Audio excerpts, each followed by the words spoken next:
یو دا خبره چې روجه په چا باندې فرض ده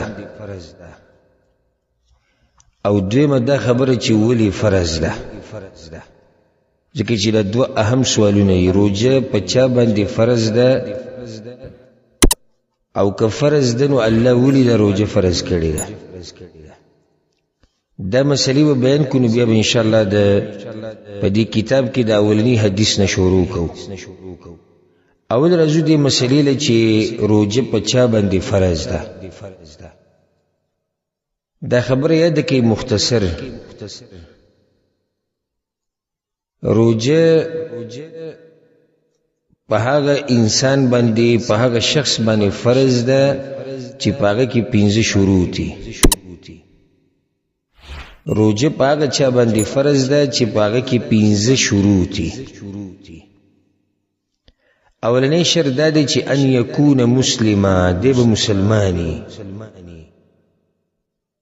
نو دا شرط چې موږ ولګو نو کافر تی ووتو کافر نه دا عبادت نه قبلیږي ځکه چې خو په دین کې ورننوتی نه دی او قرآن کې الله وی وما منعهم ان تقبل منهم نفقاتهم الا انهم كفروا بالله وبرسوله د دوی نه چې د دوی د نفقې او صدقات نه قبلیږي نو د هغې وجه دا ده چې دوی کفر کړی په الله باندې او د هغه په رسول باندې نو که یو کافر روجه ونیسي دا روجه د هغه نه قبلیږي دویم شرط دا دی چې ان یکون مکلفا دی به مکلفي دې کې دنه دوه خبرې دي چې دی به بالغ او عاقلي مکلف دا معنی شو چې دی به بالغي او دی به عاقلي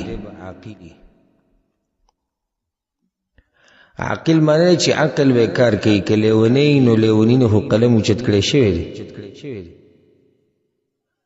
بالغ دا مطلب شو چې دی به ماشوم نه وي ځکه چې ماشوم باندې روجه فرض نه ده د هغه نه قلم اوچت کړی شوی او حدیث کی راځي امام احمد امام ابو داود امام ترمذی راوړی دی د علی رضی الله عنه روایت ته پیغمبر صلی الله علیه وسلم وی رفع القلم عن ثلاثه درې قسم خلقونه قلم اوچت کړی شوی دی هند ابو سره حساب کتاب نشته عن النائم حتى يستيقظ د اودنه قلم اوچت تر دې چې دی راپاسي او دویم وعن الصبي حتى يحتلم او د ماشوم نه تر دې چې بالغ شي او دریم وعن المجنون حتى يعقل او د لیوني نه تر دې چې عقل راشي نو د دویم شرط چې د دې وضاحت داسې شو چې دا کس به بالغ او عاقلي که عقلي کار نه کوي لیونی نو بیا پسې نشته دا مسله به انشاءالله د حدیثونو په وضاحت کې راشي چې یو سړی بېهوشه شي او عقلي کار پرېږدي یا نشه کې شي د هغې څه مسله د هغه به خپل ذکر راځي بله دا چې ماشوم باندې هم روجه لازم نه ده د ماشوم عادت کول پکار دي د صحابه کرامو دا طریقه وه چې هغوی به په ماشومانانو باندې هم روجې نیوي عمر بن خطاب رضی الله عنه په دور خلافت کې هغه یو سړی راوستی شو چې هغه په روجه کې د ورځې روجه ماته کړې او شراب یې څښلي نو عمر بن خطاب ورته شرم دله نه درځي تا روجه ماته کړې ده زموږ ماشومانان هم روجې نیولي ماشوم باندې صحیح دی چې روجه لازم نه ده خو عادت کې به او چې د عادت شي په وړوکوالي کې نو بیا چې لوی شي د دغه عبادت سره بیا دی په پوره طریقې سره عادت یو کوي دا بعض مور پلار بانی ګوري دا جی سکول ته ځي او دا جی کمزور دی او دا داسې دا دغه او لازم نه ده چې ته د اول رمضان نه د اخره پورې به د روجې نیسې خو څه نه څه پې ونیسه عادت یې که د څه وخته پورې پې ونیسه داسې طریقه وکړه او دا بانه چا چې ته جوړه نه کړه د سکول دپاره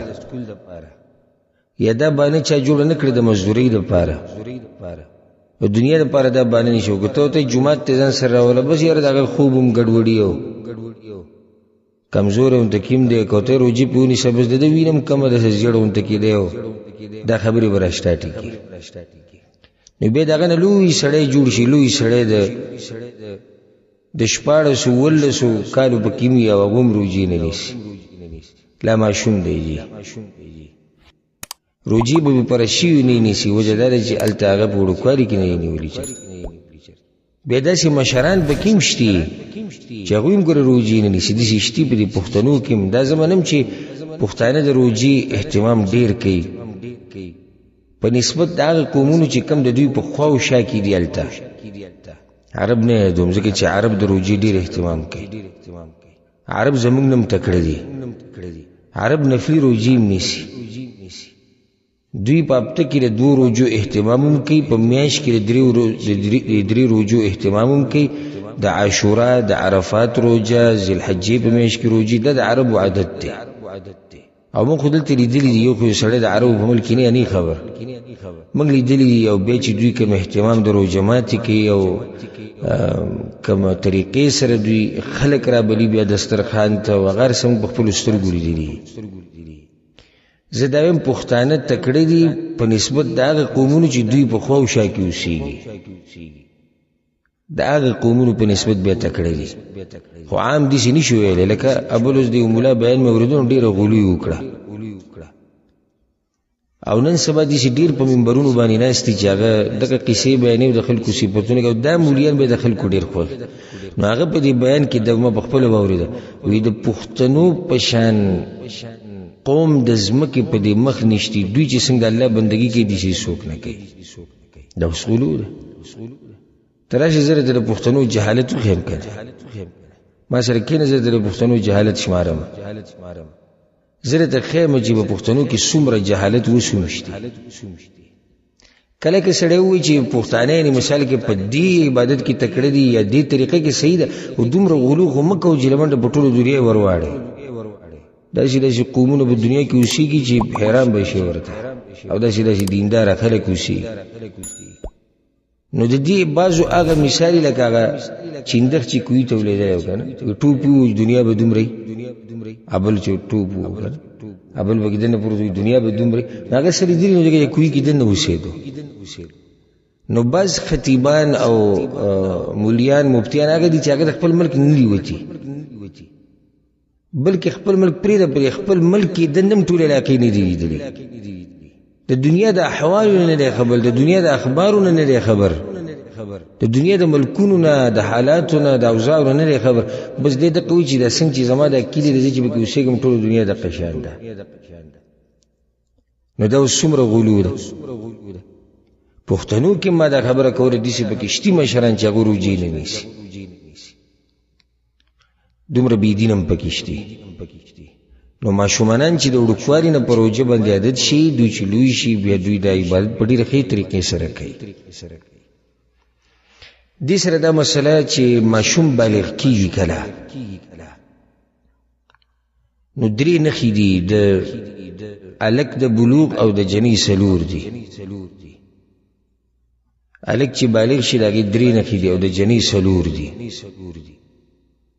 یو نښه دا ده چې کله احتلام وشي چې غسل په لازم شي چې احتلام ورته وشي نو د احتلام سره دی بالغ شو دویمه نښه دا ده د قبول په خوا او شا کې د نامه نه لاندې ویښته راښته دا د بلوغ نښه ده او دریمه نښه دا ده چې د 15 کاله پوره شي بیا د زنانه دپاره پکې څلورمه نښه دا زیاتي ده چې حیض وینه پرې راشي په دې دریو کې د جنۍ دپاره په دې څلورو کې چې یو نښه هم راښکاره شو بس دا دوی بالغ شو او که چېرته یو نښه هم ښکاره نه شي او 15 کاله عمر پوره شو نو دی بالغ شو دسم کې دی شي چې یو ماشوم نو یو هلک یا جنۍ نو ته احتلام کی او نه په د قبول په خوا کې نه ویښته راخیږي دا نه چې بس دا به یو دوی بنایسي او دا بالغ نه دیجي چې 15 کاله عمر پوره شو بس دا بالغ شو اگر که دا نوري نښې نه دي راښکارې شي نو دوه شرطونه بیان شو یو به مسلمانی او بل به څه مکلف به دریم دا چې ان یکون قادرا دی به قادر یي په دې رجوع نیو باندې مطلب دا چې طاقت به یي عاجز باندې روجي نشتی مطلب دا چې طاقت د رجوع نه نو پاغه باندې به روجي نیو نشتی او دا د رجوع نیونه چې عاجزي او طاقت نه نو دا کمزورتیا بیا په دوه قسمه ده دا سره فائدې یاد کړئ یو سړی د رجوع نیونه کمزور دی نشي نیوه طاقت نشتی نو کمزورتیا بیا دوه قسمه ده یو هغه کمزورتیا ده چې هغې ته طاري ویل کېږي وختي طور کمزورتیا لکه یو سړی دی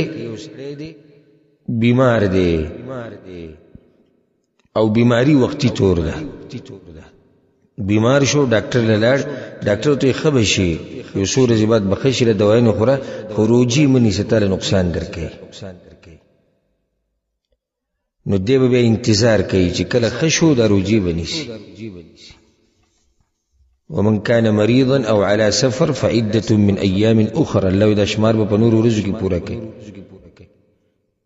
باش ټلیفونو کې وایي زه چې بیمار شوم او اوس ښه شوم او روجي رانه پاتې کفاره ورنه کړم نشي چې کفاره ته ورکړي چې روجي نیوی شي یعنی د خپل بیمارۍ نه ښه شي نو بیا په ده باندې روجي نیول لازم دي کفاره به بله نشته دویم قسم کمزورتیا هغه دی چې هغې ته دائمي کمزورتیا ویلی کېږي همیشه کمزورتیا بیا دوه طریقو سره یا خو د عمر د زیاتوالي د لاسه او یا داسې بیماری په انسان باندې راشي چې یعنی ډاکټري اصولو مطابق او د خلکو تجربې مطابق وي دته یعنی دا بیماری نه ښه کېږي بس د عمر له علاجونه کوي عمر له ګولۍ خوري عمر له دوایي نه استعمالوي نو دا قسم خلق با بیا د یوې روجي په بدله کې یو مسکین مړی یو غریب له به خوراک ورکړي ښه خوراک پیسې نه خوراک وعلى الذين يطيقونه فدية طعام مسكين اللوي وی کوم خلکو ته چې د روجې نیوه ګرانې په دې طریقې سره چې د همیشه دپاره دوی په یو کمزورتیا کې مبتلا دي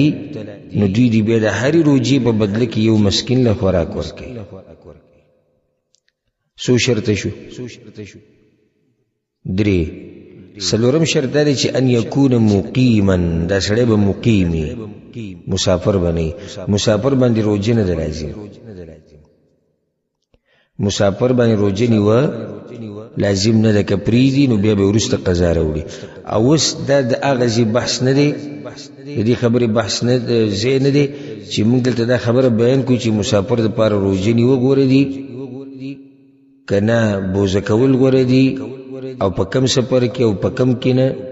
دا مسله به انشاءالله په خپل ځای کې راځي حدیثونه به دې باب کې راځي هلته به زه تاسو ته دا مسله واضحه کوم انشاءالله که ژوندی وم چې